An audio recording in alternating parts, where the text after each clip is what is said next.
How's it going, guys? Welcome back to the Black Metal Rebellion. I'm your host, Jesse Morgan, and today we're going to do another horror movies to watch or avoid video. So I've been saving up and collecting a few horror movies, some sort of not really horror but can cross over a little bit, I think, in some areas. And yeah, so let's check out some of these and I will let you know what I think of them as we go through. So the first one on the top is The Turning. This is a kind of psychological, supernatural thriller kind of horror movie starring Finn Wolfhard, who I believe was from the It movie, and Mackenzie Davis. Okay, so Mackenzie Davis was from one of the episodes of Black Mirror, so she's on there. Either way, most people who bought this were probably getting it for Finn Wolfhard and the supernatural element of it. This was alright. It kind of had a little bit of the Woman in Black feel to it a bit. It sort of felt like maybe a Blumhouse Productions. It definitely has like that Conjuring universe feel to it a bit, mixed with a bit of Woman in Black. There's not too much horror elements to this. There's a lot of, like I said, more psychological thriller elements with some supernatural ghost spirit sightings in this. So it was alright. The kids are really weird. I believe their mother died or something, and the nanny that's coming to look after them, she seems to have like some sort of anxiety disorder or maybe some sort of mental issue as well. Not saying she's like dumb or anything. She just seems to be like on edge and not really knowing what's going on in this half the time. There's a lot of, you kind of have to leave it up for interpretation of what's actually happening. If you're looking for like kind of a soft, creepy, odd jump scare here and there, something that you might show your girlfriend or boyfriend who hasn't really gotten into horror or anything like that, show them this. It's nothing too crazy. It'll be a spooky time, and it's not bad. It definitely garners maybe a watch or two, maybe a couple, just so you can kind of understand what's going on. I know for myself, my attention span was kind of very distracted from this, so I'll probably have to give it a second watch. I only did watch it the one time, and at the moment I'm probably going to have to give it a 6.5 out of 10. Maybe could crank up to a 7 if I give it another watch, but yeah, it's not bad. It's a starter spooky horror film, I would say. Alright, the next one was kind of a huge anticipated film. Anyone who's watched The Shining will know what I mean. And we got Dr. Sleep. This is Danny Torrance, all grown up as an adult, dealing with the aftermath of what happened in the hotel and his dad going nuts. I don't know what happened to the mother. I'm sure they covered a little bit of what happened with the mother in this, but I can't quite remember. It felt like a really long film. It's 152 minutes, so it's well over an hour and a half. There's a lot that kind of happens in this. Once again, Danny Torrance is all grown up. He's dealing with the repercussions and aftermath of what happened in The Shining. He's dealing with his depression and anxiety, and he's a bit of in a downward spiral in his life at this point. And he's slowly trying to get help for it. He's trying to get over being an alcoholic because his dad was an alcoholic and he didn't want to be like his dad. He's seeking help for it. He's trying to help the community out in the new town that he finds. And eventually he discovers that he's not alone when it comes to his psychic powers. There's this whole group of people that has kind of shining powers, as well as this little girl that this group is trying to go after and steal her soul or essence. And he has to save her and stop this group from obviously killing her and taking her powers and indoctrinating other people with The Shining. There's a nice callback here and there to The Shining, and you even go back to the hotel at the very end for kind of a big climactic event. So really good. It definitely requires your attention. There are some slow parts. There's some kind of jump scares here and there. It's not bad. Once again, it kind of feels in the vein of a Blumhouse movie, maybe. You take a Blumhouse film and you mix it with The Shining, and you kind of got this creepy Dr. Hat, or whatever her name is pretty messed up, and her clan's pretty messed up. people that go around like stealing kids and collecting their souls or essences. All in all, not bad. It's not as high-paced or action-filled as you might expect, but neither was The Shining, if we're being honest. There were some odd moments where you're like, oh my god, what the fuck? And then it's over with pretty quickly. I like how this leaves this, and I like how it sets up for possibly another sequel or a spin-off maybe. Yeah, it was alright. So I'm going to give this one a 7 out of 10. Doctor Sleep was really good. Not as good as I feel it maybe could be. Maybe more gore or maybe more supernatural elements. But there, at the end, there was quite a bit of supernatural elements and interesting stuff. So maybe I'm just being too critical of it. Maybe the movie was just ran a bit too long, or they tried to explain too much stuff all in one movie. But it was still pretty good. So 7 out of 10 for Doctor Sleep. If you like The Shining and you like the Blumhouse series, you probably will enjoy that. Alright, here's one that everyone seemed to shit on. No one seemed to like. It got rotten on Rotten Tomatoes, but I liked it. So here we are. This is The Grudge.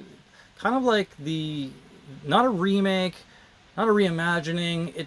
It does take place after the events of the original Grudge series. And there are a few flashbacks to some characters that were in like the first one, I believe. And there's some symbology and Easter eggs throughout. But for some reason, people just hated this one. I don't know why. I enjoy it. I'm going to keep going back to Blumhouse, but it feels like one of those Blumhouse films. And one thing to take away from this is that it's done through Ghost House Pictures, which I believe is Sam Raimi's kind of film division or production division. So, as you can see there, Don't Breathe, Evil Dead. So, Sam Raimi does have a little bit of his hand in this and did help produce it, I think.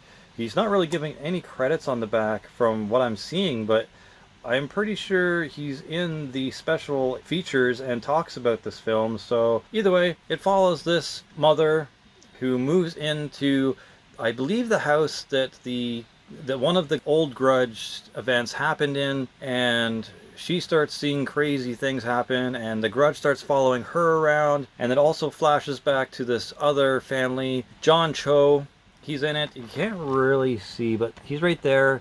He's in some of the flashbacks with what happened with his, I think his daughter, or maybe the ghost of the daughter that's in the house he's taking care of. It's a little confusing at points, but it's probably just me not paying attention. But either way, there's some jump scares, there's some cool stuff with the lady that's in a lot of the Blumhouse Conjuring movies. I believe her name is Lin Shaye. So if you like Lin Shaye's work, or if you like Blumhouse, it's good. There's some parts in it that aren't the greatest, and there's some parts that don't quite make a lot of sense, but there's some characters in here that are really interesting.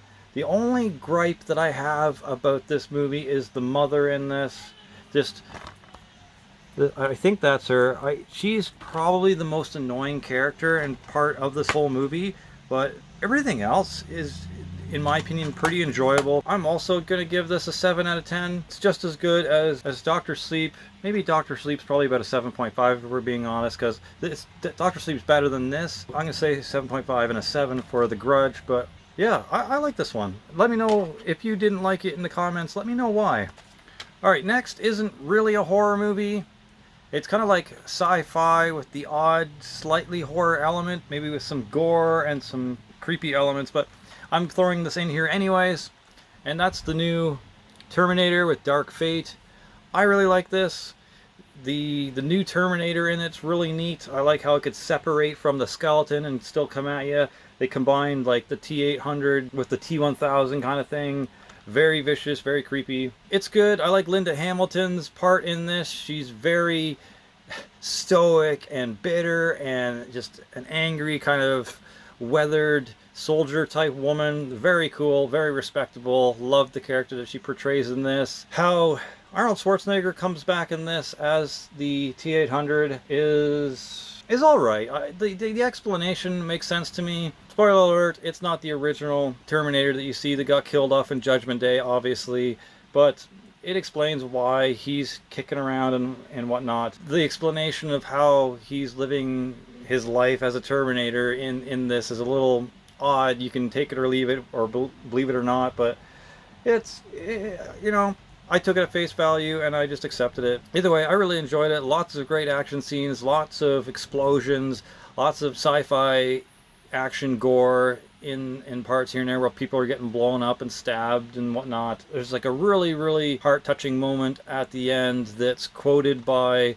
Arnold Schwarzenegger's character in here and kind of redeems himself a little bit at the end. There's a bit of flash forward, I guess, into the future of how this character is in it and why she's a part of the fight for the future and all that. John Connor's in it for a couple of seconds. It's unfortunate what happens, but he's in it for a bit, if that makes any constellation to you. All in all, really good. I really enjoy this, so I can give this 8.5 out of 10. I really enjoyed Terminator, Dark Fate.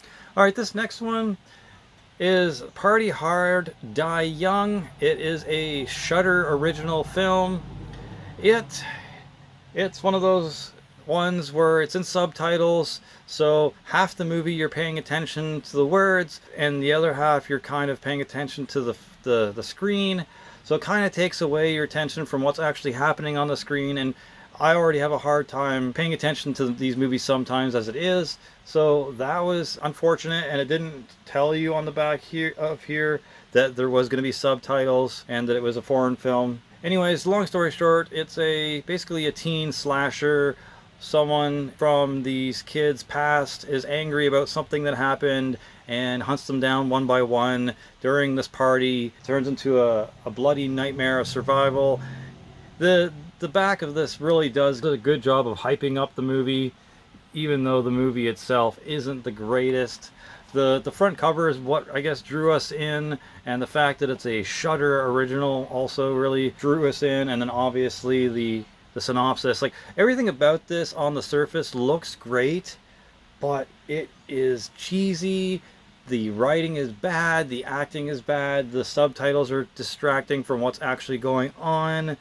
I would say if this was a English spoken film, or even at least English dubbed, it would have been a lot easier to process. But I'm gonna have to give this like a 4 out of 10. It was pretty bad, and some of the kills weren't even that great. So yeah, if you're seeing this and it looks like an awesome cover and an awesome synopsis and you're like, ooh, a Shudder original, it's all fancy marketing. Unfortunately, I'm gonna have to say, don't waste your 15 bucks on it. Yeah, don't waste your money. See it first on Shudder if you can before purchasing. And once again, it is a subtitled foreign film that's meant to look like a fun modern teen slasher. So yeah, not good. 4 out of 10. Next one is one that a lot of people seemingly didn't like all that much, but it wasn't too bad. If you like the first The Boy film, then there's no reason why you shouldn't enjoy Brahms, The Boy Part 2. It's a little different than the first one, and the twist at the end isn't the same twist as the first movie. Doll in this makes a return. The kid digs it up and finds it when they move into this house, and the guy that's walking around the woods, the caretaker of the area and grounds, he's a bit weird and creepy as well, but seemingly means well. And yeah, so the boy gets kind of attached to the doll, and he claims that the doll's talking to him and making him do things, and he's telling his parents that the doll wants things a certain way and things to be run a certain way in the house, and that it doesn't want guests, that it wants things done a certain way, and that it wants to be respected as an actual boy or whatever. You don't really hear the doll talking. It's mostly just through the main kid in this. Katie Holmes is in this, so if you enjoyed Katie Holmes in any of her previous movies or any TV shows, that might inspire you to watch this. So yeah, it builds up, and there's creepy stuff that happens. There's not really all that much supernatural stuff that happens throughout the main majority of the film. There's not too much gore, there's not too much whatever. There's one scene that involves a family member that comes over to visit that's a bit of a shock, but you can kind of see it coming. Yeah, it's good. It's not super scary, it's not super gory, it just has one of those creepy underlined moods to the whole thing. It's slightly spoopy. And then the last 15 minutes of it, I would say, almost redeems how semi-boring this film is up until then.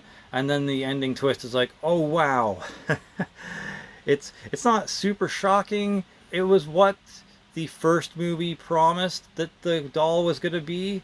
I guess it's kind of a spoiler thing to say, but yeah, the thing that you're hoping the doll was going to be at the end of the first film, they kind of let happen in this one instead. Yeah, I'm trying to be vague because I do want you to see this and make your own decision. I enjoyed the hell out of the last 15 minutes of this film.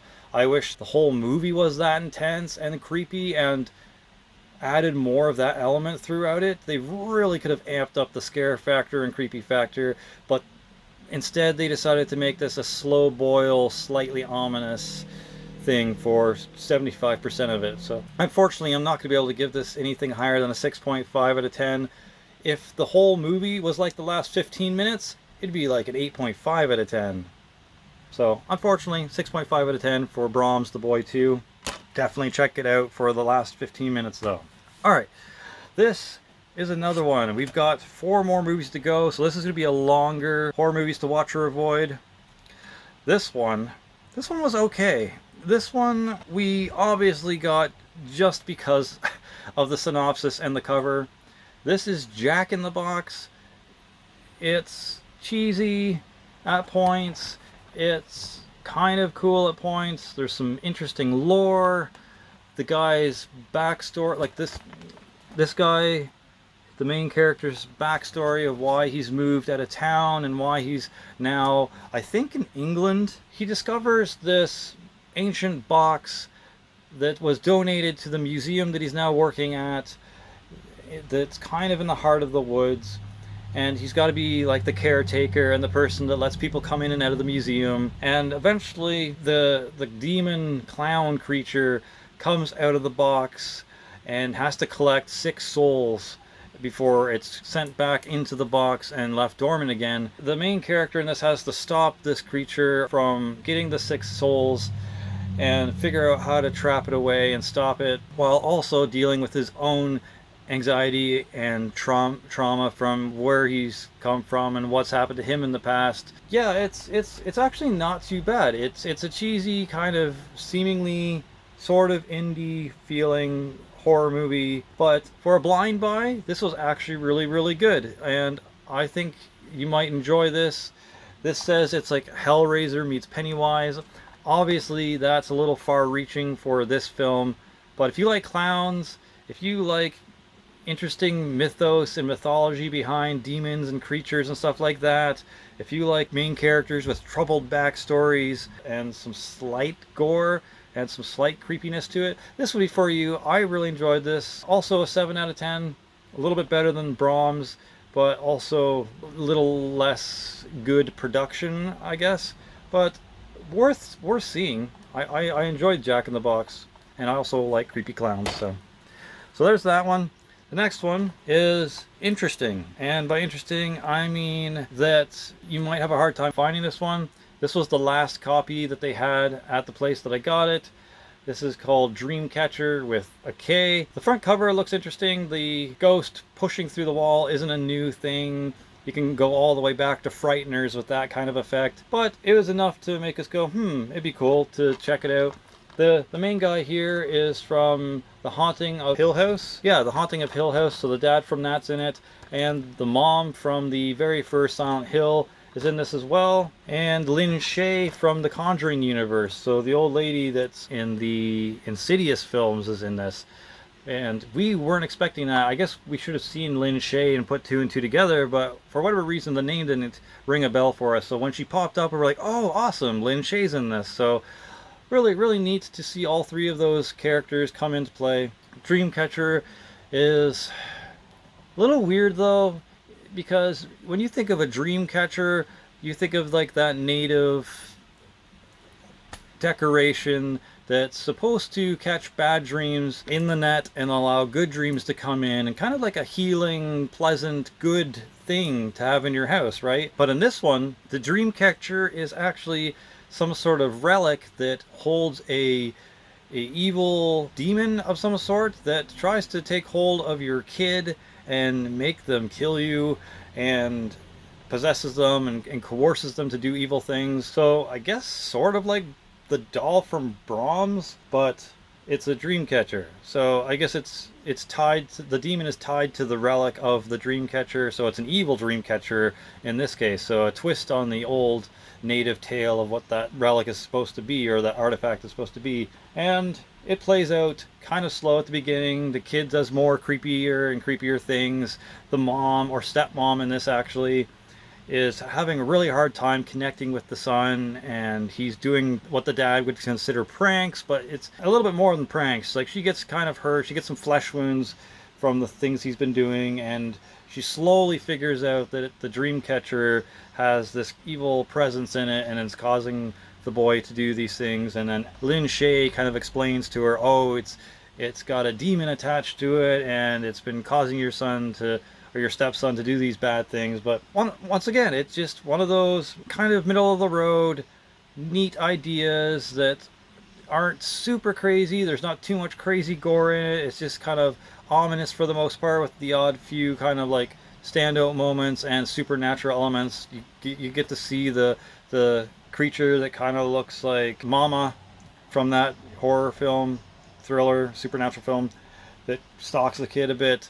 I kept waiting for Sam and Dean to show up with some rock salt fucking shotguns and then burn and salt the artifact, but that never happened. That would have been really cool. But yeah, not bad. It's, once again, just seems like it could have been from the Blumhouse Conjuring universe.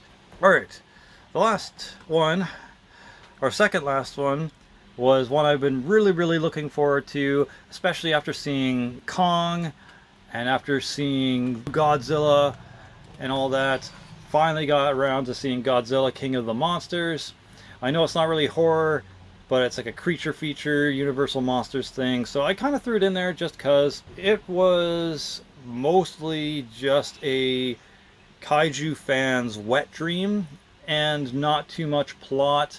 The plot of this is that the mother, Vera Farmiga, also known as Norman Bates' mom from the Bates Motel series, and then Millie Bobby Brown from Stranger Things, which I have season 3 t-shirt right here. So if you enjoyed that, if you enjoyed Millie Bobby Brown, and if you like Vera, they're in this. Vera decides to create a device that can speak to the Titans, as they're being called in this, and hopefully can control them and make them more easily accessible and studyable from the government and the Monarch agency. But of course, things go awry. An evil organization steals the Orca device, which is what controls the monsters or helps them talk to the monsters, and sets King Ghidorah loose from his captivity in the ice, and then he reigns havoc over the earth, and Godzilla tries to fight King Ghidorah. The characters are kind of running back and forth between different places on Earth and between different Monarch buildings, and trying to locate the bad guys and get the Orca device back. And the mom's kind of going off on the rails because she's kind of lost her mind a bit from losing her son from the first Godzilla era movie, and she's trying to save the world somehow. I'm not exactly sure how she plans on saving the world, by unleashing a bunch of titans, but whatever. So that's the plot.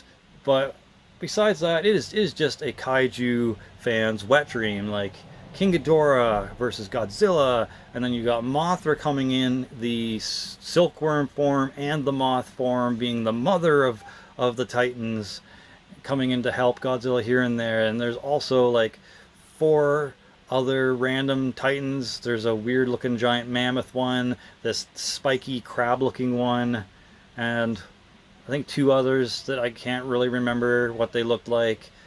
And there is Rodan, the fire demon, or whatever they call that one, that gets birthed out of a volcano. That's pretty sweet. So if you want a bunch of kaijus and in a modern nice kind of universal monsters film. This is it. There's a lot of action, a lot of titans, a lot of cool effects, and just epic scenes. Not too much plot. If you're looking for plot or awesome story, this doesn't really have it. The plot's pretty simple. You get the gist. You're like, okay, it's enough to get everything started and happening. And there's an end credit scene at the very, very end of the credits that doesn't really seem to set up Godzilla versus King Kong, but I'm sure it'll play into it somehow. But yeah, this was really, really good. If you just want titans and giant monsters fighting and craziness, this is an 8.5 or a 9 out of 10. If you want plot, it's maybe 5 out of 10. But overall, this is really good, though. I really enjoyed Godzilla, King of the Monsters. Cannot wait for Godzilla versus Kong. I've heard rumors that there's going to be Mecha Godzilla in it. I'm not exactly sure how they're going to bring that about or why they're going to bring that about. Maybe the evil team that captures the Orca device in this will have some sort of plot point in Kong versus Godzilla. But yeah, can't wait to see how that turns out. Can't wait to see what kaijus they bring to that movie. Definitely worth seeing Godzilla, King of the Monsters, especially if you've already seen Kong and Godzilla. So there's no reason why you shouldn't see this one. Alright, and the last thing on this list is something that I've been meaning to watch for a while as well. Just haven't been able to find a copy anywhere. I haven't seen it in any of my local DVD shops like Now and Then or Deja Vu. Haven't seen it in a Walmart. Just haven't been able to see it anywhere, and it hasn't popped up online or anything. And then we eventually went to Now and Then a couple of days ago, I think Friday, and we finally picked up a copy of this, My Friend Dahmer. Now, I don't know what you'd expect from this film, but I don't think you're going to get what you expect with this. Besides having Ross Lynch from Austin and Ally and the pop group called R5 as Jeffrey Dahmer in this, besides that being odd and them kind of trying to make Dahmer look attractive and make you feel sympathetic towards him, it's not what you think it is. This is basically just a movie adaptation of a book called My Friend Dahmer, and it's someone who knew Dahmer in high school, kind of going over how Dahmer acted in high school, what he was like, what his friends were like, and stuff like that. So that's basically it. You basically go through a couple of years of high school with Dahmer, see a couple of events in his life that you can see that turn him slightly odd, and you can see maybe why he ends up becoming violent or kind of sociopathic. You can see different things like in his friend circle where he's not taken seriously, he's not really given the time of day as an actual human being and as an actual friend. They kind of treat him as like a sideshow freak or a mascot. They call themselves the Dahmer fan club, but they really just exploit him and get him to do really weird things and disrupt class, disrupt the mall, disrupt different shops and stuff like that. They get him to do weird social experiments, and they really just kind of treat him like a gopher and a class clown or a jester, and they don't really give him the proper friendship treatment that he probably needed to help him develop as a proper functioning person. So you see things like that happen. You see the fall of his parents' relationship. They eventually get a divorce, and you see how that affects him, and different things he does throughout the movie in reaction to that lead to eventually him becoming the serial killer that we know from the other documentaries like Dahmer or My Son Jeffrey, which was the parents' point of view on the events that unfolded around the Jeffrey Dahmer character.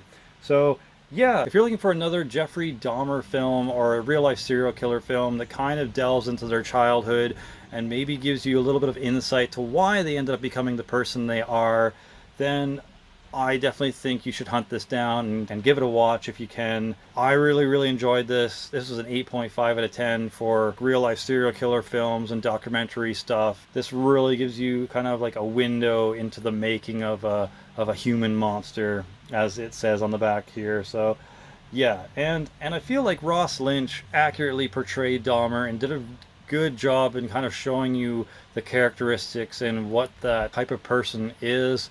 And there's an interview at the end of this with Ross Lynch where he says that he had to go and take breaks from the set from diving too deep into being this character. And if you kind of see the career of him after this movie, he didn't really do too much. He did some sort of like teen romantic comedy after that right away, and then all he's been doing since then is the Chilling Tales of Sabrina the Teenage Witch, which is also a really dark kind of TV series that's also on Netflix, I believe.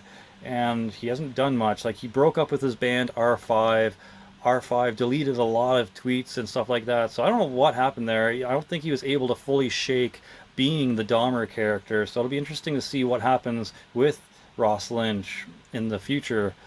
Hopefully he doesn't go the way of Heath Ledger or anything like that, but we'll see. It'll be interesting to see where his career goes after this movie. But yeah, highly recommend this if you're into real life serial killer films. This showcases his younger life in high school before he actually kills anyone, and kind of gives you a look at the different odd things that he kind of developed personality wise before all those events occurred. So that's it. Once again, 8.5 for that film. This is my stack for this video of horror films to watch or avoid. Lots of them were basically around 6 to 7.5 range. There's only the odd one that I really wouldn't recommend, that being Party Hard, Die Young. The rest of them mostly worth a watch, or actually pretty decent. So let me know which one of these movies you've seen. Let me know if you have any of these in your collection. Give me your thoughts on any of these films. Would love to chat about them with you. And until next time, I will see you later. For Glory, for the Rebel Alliance, Slammerella out.